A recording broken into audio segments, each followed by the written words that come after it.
Hey people, what's the deal with all the up and down Bitcoin charts? Is crypto the same as blockchain?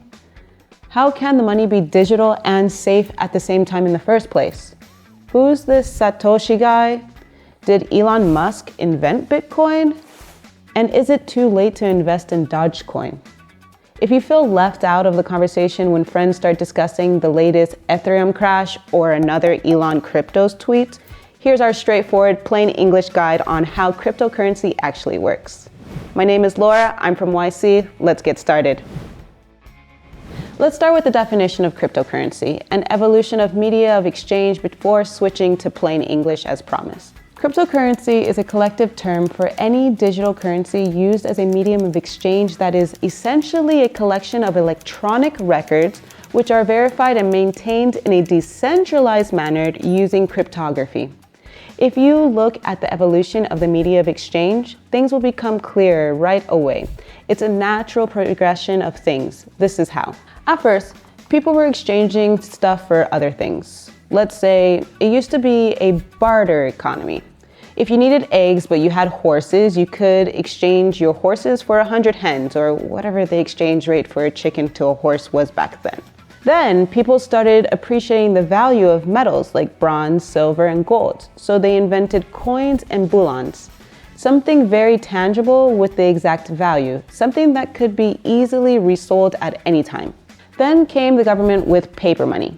Now, there's hardly anything behind the dollar, pound, and euros, but the government's reassurance that they are worth something. Their power of exchange is based solely on how sturdy an issuing authority is and how well it does economically and gold reverse-wise. Several centuries later entered the credit cards. When a magnetic reader sends a signal to the bank about a transaction, there's not even paper or metal involved anymore, but just the numbers in a file or some electronic transaction log. At this point, you see there is a progression into the medias of exchange, going from the very tangible assets to the rather intangible symbolic assets, right? Now, cryptocurrency is the next step forward in terms of the publicly accepted medium of exchange, becoming something totally informal and intangible.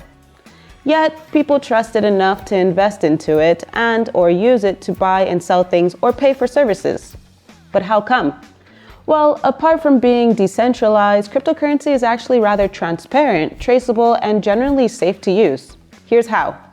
You would ask, how does cryptocurrency work? So remember how a credit card transaction is just a file with numbers being exchanged between the banks according to the laws established by the government? Cryptocurrency is too. Just a bunch of numbers that verify a certain value and is being exchanged from one person to another. But how do people know if this fully virtual transaction is actually correct? There are several reasons why such an exchange is considered valid and secure. There is no government or any other centralized authority that regulates, controls, or impacts the transactions on the blockchain. In a centralized system, when you pay for a chocolate bar with your credit card, Bank A gets a credit card transaction line in its books, and Bank B records a debit transaction line in its records. Plus or minus transaction fees and commissions, in the world of crypto, there's one huge file called the ledger for all that is fully decentralized.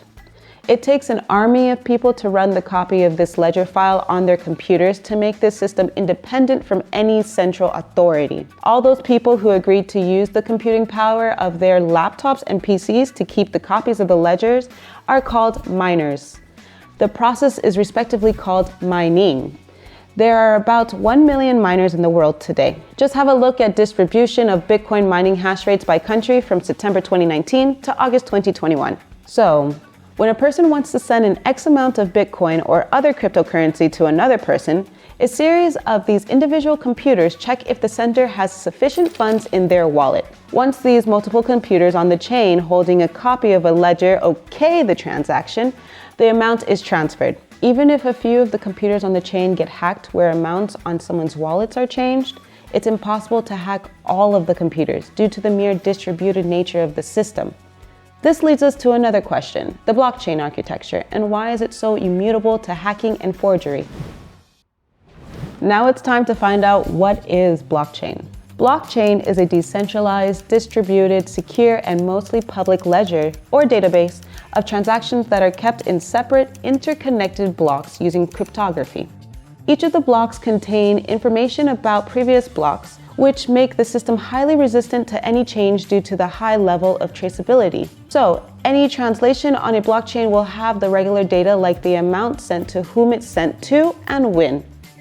But most importantly, each block also contains its identification hash number and a hash number of the previous block. All of these fields are interconnected, so if a hacker were to tamper with an amount sent, the hash number of the current block will also change, which changes the number of the previous block too. So any tampering causes a chain reaction, it cannot go unnoticed.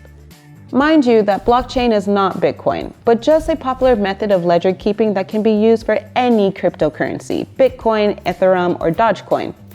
Even though blockchain technology is extensively used for mining cryptocurrencies, it has multiple other applications: smart contracts, energy trading, financial services, or healthcare.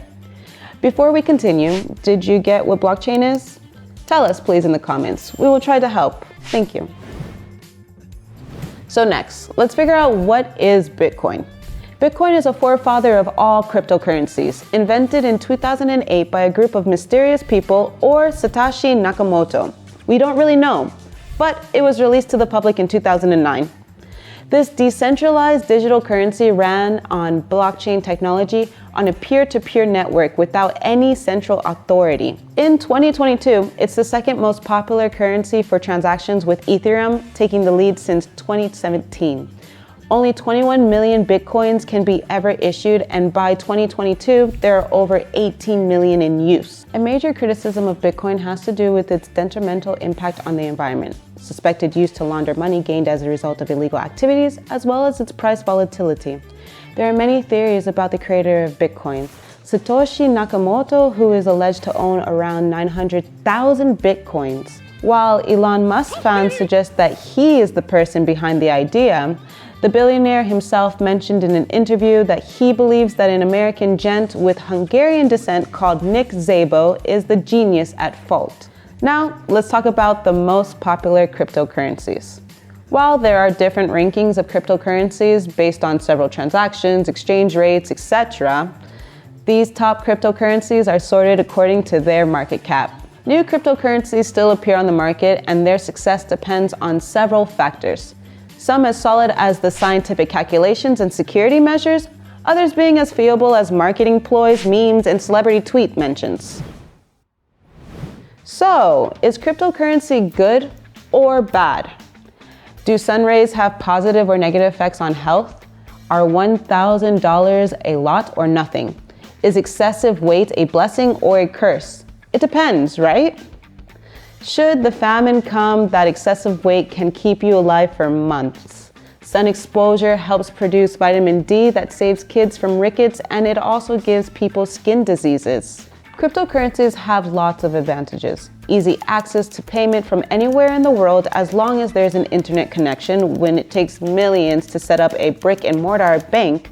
No exchange rates or interest rates, small transaction rates, decentralized nature beyond political influences, traceability, and high levels of security. Yet, there are some drawbacks too, like we've already mentioned. High carbon print, possibility to use for illegal transactions, and high price volatility. If you are considering to invest in cryptocurrency, here's our advice. Don't take any advice in this realm. Indeed, plenty of people have become rich due to Bitcoin, Ethereum, etc., but many people go bankrupt too. If you have some funds stashed away and can afford to lose some money without taking a hit financially, you can certainly take a gamble for the adrenaline rush. But if you see cryptocurrency investment as the means to get rich overnight, remember about adverse scenarios that became true for hundreds of thousands of once hopeful investors. Always keep your investment portfolio diversified with all sorts of assets is probably the safest way to go. Should you decide to try your hand at cryptocurrency investment, make sure to invest into reading up on the most steady coins, the best trends, and best methods first. If you have any questions or thoughts about this video, please feel free to leave a comment below. Also, don't forget about any of our other videos on our channel, where we try to cover a lot of interesting and useful things. Thanks for watching, and see you next time. Bye.